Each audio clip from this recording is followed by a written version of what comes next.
Les mois d'été nous ont démontré clairement que le consommateur fait le choix du produit du Québec, entre autres du fromage du Québec.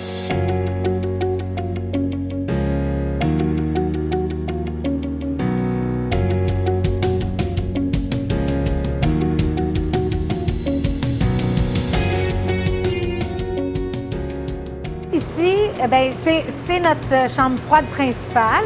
Donc, quand les fromages arrivent des fromageries, donc on a des palettes complètes de produits et selon les commandes des clients, on va refaire des palettes. Un des plus importants problèmes qu'on a connus le premier mois, c'est tous les inventaires qui s'accumulaient. C'était dramatique pour nos fromageries. Les commandes de Plaisir Gourmet n'étaient pas au rendez-vous comme les années précédentes à cette période-là.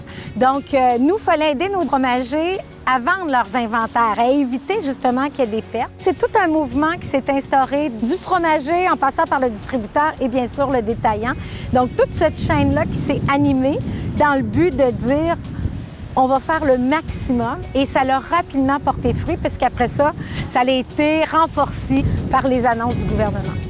L'équipe logistique prépare environ une quarantaine de palettes par semaine. Donc on parle d'à peu près 300 kilos en moyenne par palette. Présentement, nous avons une croissance réelle de 10 mais en fait, la demande a augmenté de 30 et c'est ça qui est quand même assez impressionnant.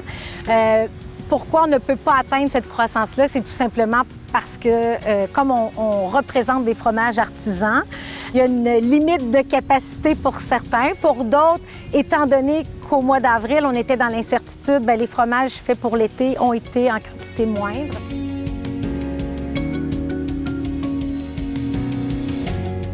On avait déjà une contrainte dans l'industrie fromagère puisque l'accord international entre l'Europe et le Canada fait en sorte qu'à tous les ans, depuis 2017, s'importe de plus en plus de fromages. Donc, on avait déjà à mettre de l'avant nos fromages, à les positionner, étant donné cette compétition-là qui arrive d'ailleurs. Et le mouvement qui s'est créé depuis les derniers mois fait en sorte qu'on se rend compte que malgré un accord international où on est obligé d'importer ces produits-là, on sent que le consommateur veut de plus en plus encourager le produit d'ici. Fait que ça, c'est un client qui prend ça cette semaine. Ça se peut même qu'il en recommande d'autres. C'est la fromagerie du marché Atwater à Montréal. Moi, je suis convaincue que le mouvement d'achat local va durer dans le temps. C'est tellement fort.